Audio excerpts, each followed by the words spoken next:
ইসলামে স্ত্রীর প্রতি স্বামীর দায়িত্ব কর্তব্য।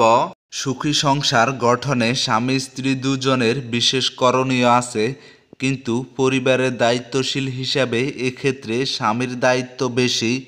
একটি সুখী পরিবার গড়তে স্ত্রীর প্রতি স্বামীর দায়িত্ব কর্তব্য নিয়ে আলোচনা করা হলো। উত্তম ব্যবহার দিয়ে অন্যকে জয় করা যায়, তার হৃদয়ে আসন করে নেওয়া যায়, এমনকি শত্রুকেও বশে আনা যায়। তাই স্ত্রীর সঙ্গে উত্তম ব্যবহার করতে হবে, কেননা সে তার স্বজন ছেড়ে শুধু স্বামীর কাছে আসে। আল্লাহ তাআলা বলেন, তোমরা স্ত্রীদের সঙ্গে সৎভাবে বসবাস করো। যদি তোমরা তাদের পছন্দ করো, তবে হতে পারে তোমরা এমন বস্তুকে পছন্দ করেছ যার মাধ্যমে আল্লাহর প্রভূত কল্যাণ রয়েছেন। সূরা নিসা আয়াত নাম্বার 19। স্ত্রীদের সঙ্গে একান্তে বসা ও খোশ গল্প করা। অবসরে স্ত্রীর সঙ্গে একান্তে বসে কিছু খোশ গল্প করা, তার মনের কথা জানা, বুঝে তার কোনো চাহিদা থাকলে তা জেনে নিয়ে পূরণ করা স্বামীর জন্য জরুরি। আয়েশা রাদিয়াল্লাহু তাআলা বলেন, নবী করিম সাল্লাল্লাহু আলাইহি ওয়াসাল্লাম যখন ফজরের সুন্নত সালাত আদায় করতেন, তখন আমি জাগ্রত হলে তিনি আমার সঙ্গে কথা বলতেন, অন্যথায় তিনি শয্যা গ্রহণ করতেন এবং ফজরের সালাতের জন্য মুয়াজ্জিন না ডাকা পর্যন্ত শুয়ে থাকতেন। সহিহ বুখারী হাদিস নাম্বার 1161।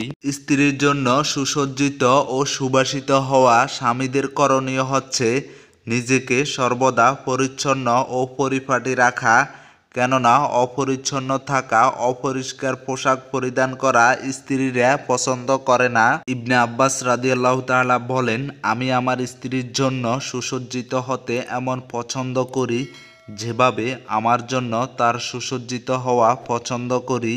তাফসিরে কুরতুবী। বাড়িতে প্রবেশ করে স্ত্রীকে সালাম দেওয়া, সালাম বিনিময়ের মাধ্যমে পারস্পরিক ভালোবাসা বৃদ্ধি পায়। সেজন্য বাড়ি থেকে বের হতে ও বাড়িতে প্রবেশকালে বাড়ির অধিবাসী, বিশেষত স্ত্রীকে সালাম দিতে হবে। রাসূলুল্লাহ সাল্লাল্লাহু আলাইহি সাল্লাম ইরশাদ করেন, 3 ব্যক্তি আল্লাহর জিম্মায় থাকে, যদি তারা বেঁচে থাকে তাহলে রিজিক প্রাপ্ত হয় এবং যথেষ্ট হয়, আর যদি মৃত্যুবরণ করে তাহলে জান্নাতে প্রবেশ করে। যে ব্যক্তি বাড়িতে প্রবেশ করে বাড়ির লোকজনকে সালাম দেয় সে আল্লাহর জিম্মায়। যে ব্যক্তি মসজিদের উদ্দেশ্যে বের হয় সে আল্লাহর জিম্মায়। যে ব্যক্তি আল্লাহর রাস্তায় বের হয় সে আল্লাহর জিম্মায়। আবু দাউদ হাদিস নাম্বার 2494। অসুস্থ হলে তার সেবা করা। স্ত্রী অসুস্থ বা রোগাক্রান্ত হলে সাধ্যমতো তার সেবা করা স্বামীর কর্তব্য। ইবনে উমর রাদিয়াল্লাহু তাআলা বলেন, ওসমান রাদিয়াল্লাহু তাআলা আনহু বদরের যুদ্ধে অনুপস্থিত ছিলেন, কেননা তার স্ত্রী আল্লাহর রাসূল সাল্লাল্লাহু আলাইহি সাল্লামের কন্যা অসুস্থ ছিলেন।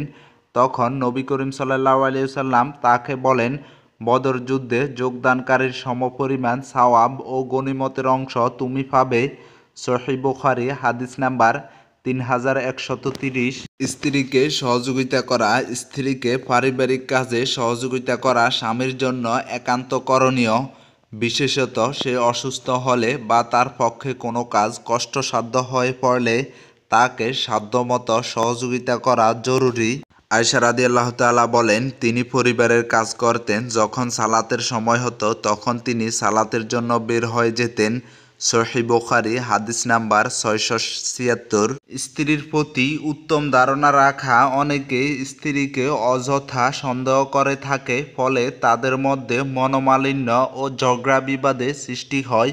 তাই সন্দেহ করা ঠিক নয়। আল্লাহ তাআলা বলেন, হে মুমিনরা, তোমরা অধিক অনুমান থেকে দূরে থাকো, নিশ্চয় কোনো কোনো অনুমান পাপ। সূরা হুজরাত আয়াত নাম্বার 12। স্ত্রীদের প্রতি সুধারণা পোষণ করা মুমিনদের জন্য আবশ্যকরণীয়। যেমন আল্লাহ তাআলা বলেন, যখন তোমরা এরূপ অপবাদ শুনলে তখন মুমিন পুরুষ ও নারী কেন তাদের নিজেদের মানুষদের সম্পর্কে উত্তম ধারণা পোষণ করলে না। সূরা নূর আয়াত নাম্বার 12। স্বামীর উপর কর্তব্য হচ্ছে স্ত্রীর চাহিদা পূরণ করা। রাসূলুল্লাহ সাল্লাল্লাহু আলাইহি সাল্লাম বলেন, তোমার উপর তোমার শরীরের হক আছে, তোমার উপর তোমার চোখের হক আছে এবং তোমার উপর তোমার স্ত্রীরও হক আছে। সহিহ বুখারী হাদিস নাম্বার 1975। স্ত্রীর সঙ্গে পরামর্শ ও তাকে গুরুত্ব দেওয়া স্বামী স্ত্রী দুজনের মাধ্যমে একটি সুখী সুন্দর পরিবার গড়ে ওঠে। এক্ষেত্রে কারো অবদান কম নয়, কাউকে খাটো করে দেখার কোনো সুযোগ নেই। কারণ স্বামী বাহিরে কাজ করে আর স্ত্রী বাড়ির ভেতরের কাজ আঞ্জাম দিয়ে থাকে, তাই পরিবারে যে কোনো কাজে তার সঙ্গে পরামর্শ করা ও সঠিক হলে সে পরামর্শ মূল্যায়ন করা উচিত। আল্লাহ তাআলা বলেন, আর জরুরি বিষয় তাদের সঙ্গে পরামর্শ কর। সূরা আলে ইমরান আয়াত নাম্বার 159। রাসূলুল্লাহ সাল্লাল্লাহু আলাইহি ওয়াসাল্লাম ওহী নাজিলের পরে খাদিজা রাদিয়াল্লাহু তাআলার সঙ্গে পরামর্শ করেন। সহিহ বুখারী হাদিস নাম্বার 4953। এবং তিনি হুদাইবিয়ার সন্ধিকালে উম্মে সালমা রাদিয়াল্লাহু তাআলা এর পরামর্শ গ্রহণ করেন। সহিহ বুখারী হাদিস নাম্বার 2732। স্ত্রীকে তার পরিবারের সঙ্গে সাক্ষাতের সুযোগ দেওয়া। স্ত্রী তার মা বাবা ভাই বোন ও নিকট আত্মীয়দের সঙ্গে সাক্ষাতের সুযোগ দেওয়া উচিত।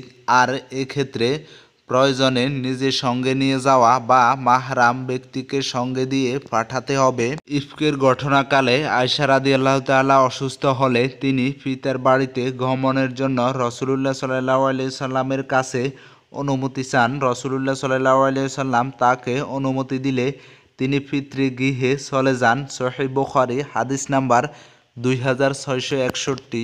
স্ত্রীকে দিনের ব্যাপারে নির্দেশ দেওয়া। প্রত্যেক স্বামীর জন্য কর্তব্য হল স্ত্রীকে দিনের কাজে নির্দেশ দেওয়া, যাতে তারা তা যথাসাধ্য পালন করে। আল্লাহ তাআলা বলেন, আর তুমি তোমার পরিবারকে সালাতের আদেশ দাও এবং তুমি এর উপর অবিচল থাকো। সূরা তাহা আয়াত নাম্বার 132।